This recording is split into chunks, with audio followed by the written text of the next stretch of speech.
Olá, alunos e alunas! No vídeo de hoje, a aula é sobre o uso do did. Isso mesmo, essa palavrinha é a transformação de uma outra palavrinha e ela tem diversas funções. Então, ficaram curiosos para ver? Por favor, não saiam daí, continue assistindo, porque a aula de hoje tá muito boa, tá, gente? Bem-vindos ao English Break, roda a vinheta.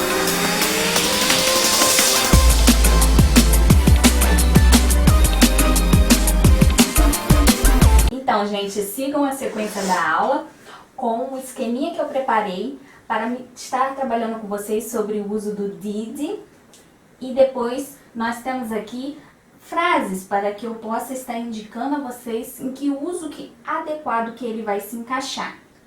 E claro, as dicas, né, dessas funções.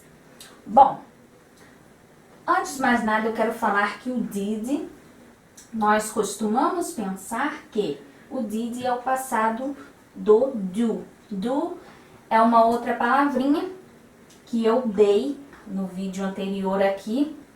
Eu falei sobre ele e se vocês ainda não conhecem, eu indico que vocês vá na minha galeria de vídeo e assista essa aula, porque ela é muito boa para que vocês possam estar, ela é um complemento dessa palavra did, porque o did é o meu verbo e também um verbo auxiliar no passado. Vamos ver agora a categoria que ele se enquadra. Bom, primeiramente, eu posso dizer que esse verbo did ou auxiliar did, ele vai estar como conjugador de um verbo. Por quê? Porque às vezes você não sabe como passar um verbo que está no presente para o passado. Então, o did, ele vai transformar esse verbo no passado. Então, vamos lá para um exemplo que eu vou passar aqui para vocês. Por exemplo, eu tenho o verbo go, é o verbo ir.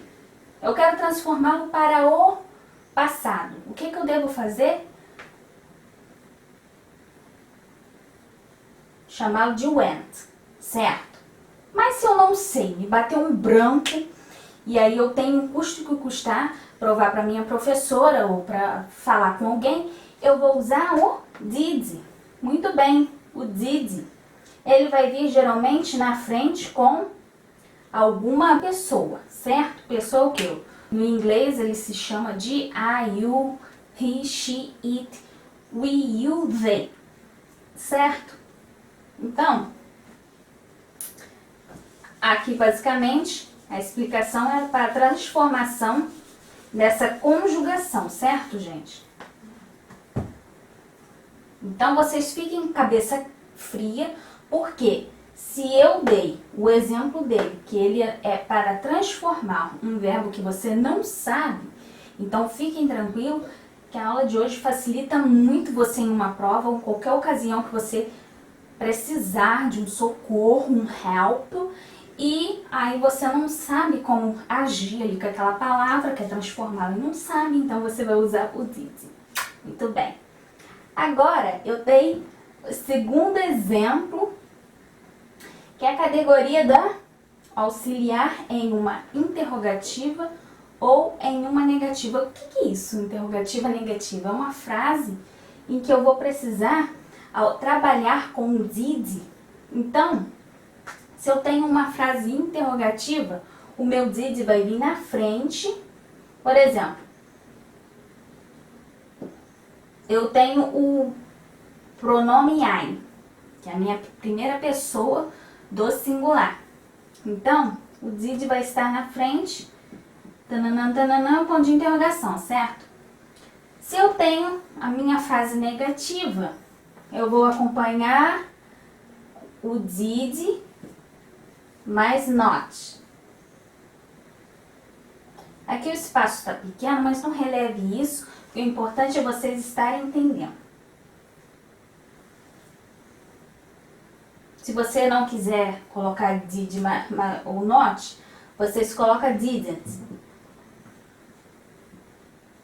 Aqui eu estou abreviando, acrescentando o apóstrofo e retirando a letrinha O.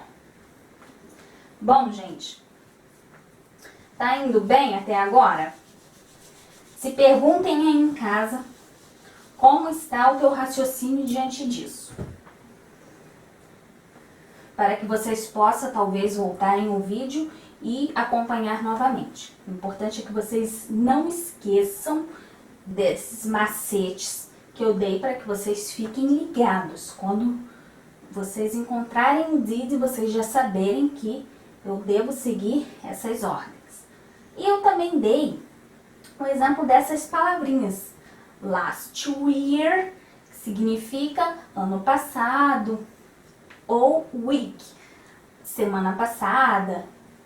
One year ago, um ano atrás. Yesterday, ontem. When I, quando eu. Por que eu dei o exemplo dessas palavrinhas?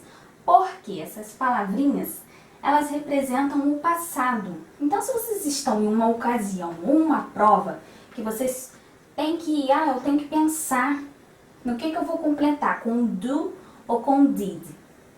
Vocês encontraram essas palavras? É claro que aqui eu dei como um exemplo, porque se eu for colocar todos os tipos de exemplo, vou ficar aqui passando uma listagem enorme e vocês vão se cansarem e vão acabar saindo. Mas não desiste não, porque isso daqui é o básico para que vocês possam estar craques. Então, eu tenho essas palavrinhas aqui. O que eu preciso fazer quando eu estiver lendo alguma coisa que precisa completar com um auxiliar? Eu vou colocar o did, entendeu? Bom, gente, eu espero que vocês possam ter gostado, que esse daqui é um esquema de ouro para que vocês possam estudar o did. Agora vamos ver o uso dele nas frases, certo?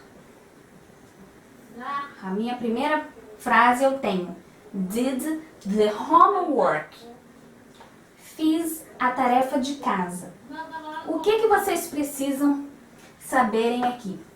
Aqui eu tenho o meu uso natural do did, natural, digamos que comum, né, de pensar, que é fiz.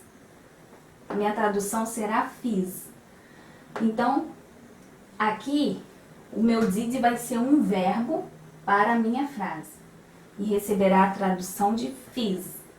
Por que eu não disse isso anteriormente quando eu estava explicando o esquema?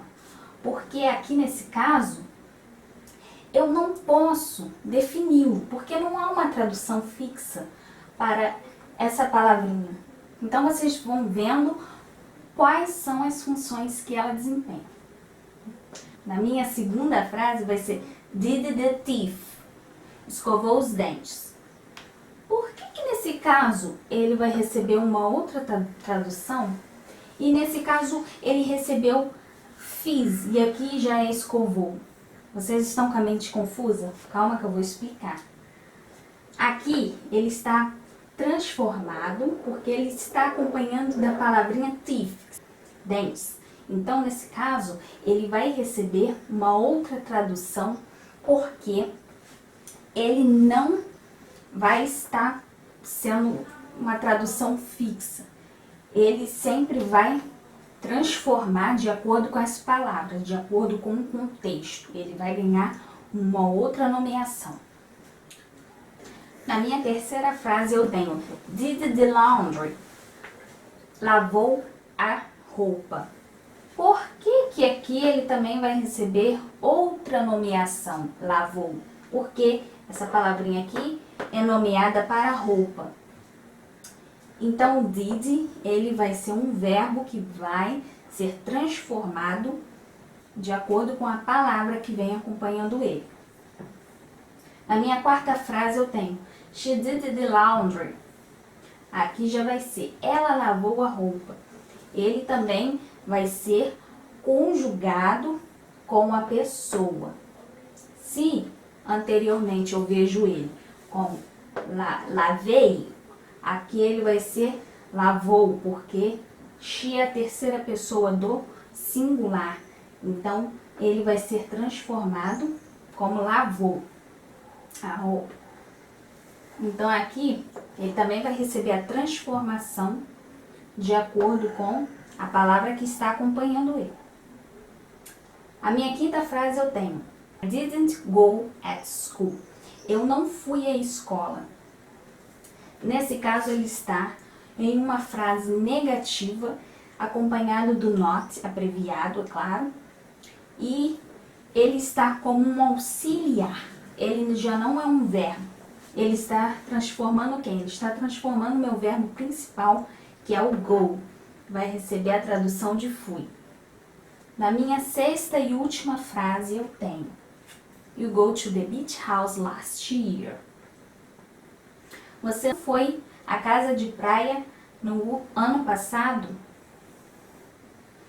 Se você está em um caso de uma prova e você está na dúvida, o que eu devo fazer para completar esse espaço em branco? Você percebe que é uma frase que é interrogativa e também tem essa palavrinha aqui, last year. Essa palavrinha aqui, lembrem que eu falei que ela pertence ao passado. Ela se encontra até aqui, como o primeiro exemplo que eu dei para vocês no meu esquema.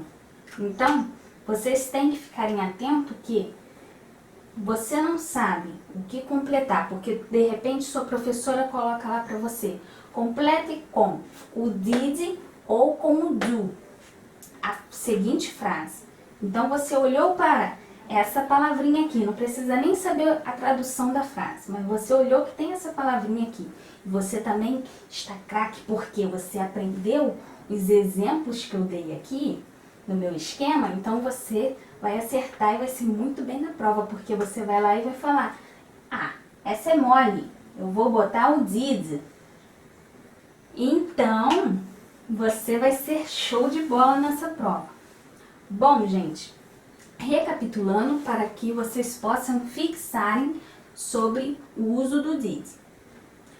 A primeira frase eu tenho ele como um verbo principal e ele vai receber a tradução de fiz como o uso normalmente. A segunda frase ele vai receber outra tradução porque ele vai estar acompanhado de uma outra palavra que não vai, você não pode pensar, fiz os dentes, escovei os dentes, né? É o uso normal. A minha terceira frase, eu tenho ele como um verbo também e ele vai receber a tradução de acordo com a palavra. A minha quarta frase, eu tenho ele como um verbo e está sendo acompanhado da pessoa. Se a minha pessoa é a terceira pessoa do singular, então ele vai receber a tradução de lavou. Aqui na minha quinta frase, eu tenho ele como o meu auxiliar numa negativa, acompanhado do not. Ele vai estar auxiliando o verbo principal, que é o go, como o exemplo que eu dei a vocês. Na minha sexta e última frase, ele vai estar completando o espaço aqui que eu dei para vocês. Então, ele vai estar como um auxiliar também e vai estar transformando essa palavrinha aqui no passado. Vocês percebam que a frase é no passado porque eu tenho aqui a minha dica, last year. Então, vocês vão saber que tem que completar a frase com o did. Bom, gente, nossa aula de hoje se encerra por aqui, é uma pena, mas se vocês tiverem vontade de aprender de novo, voltem no vídeo, é claro. E se vocês gostaram da aula, vocês deixem sua inscrição aqui abaixo, ativem o sininho de notificação para que vocês possam receber sempre conteúdos novos e dicas também, que são dicas de ouro que eu preparo para vocês. E deixem um like de vocês como apoio. Bom, para a aula que vem eu vou trabalhar com vocês o uso do it. É uma outra palavrinha que vocês costumam sempre entendê-la como um senso comum que vocês aprenderam na escola, mas que não é bem assim. Ela recebe outro significado e ela tem diversas funções também. Então é muito importante que vocês fiquem ligados para que vocês possam ter bons estudos. Tchau, tchau!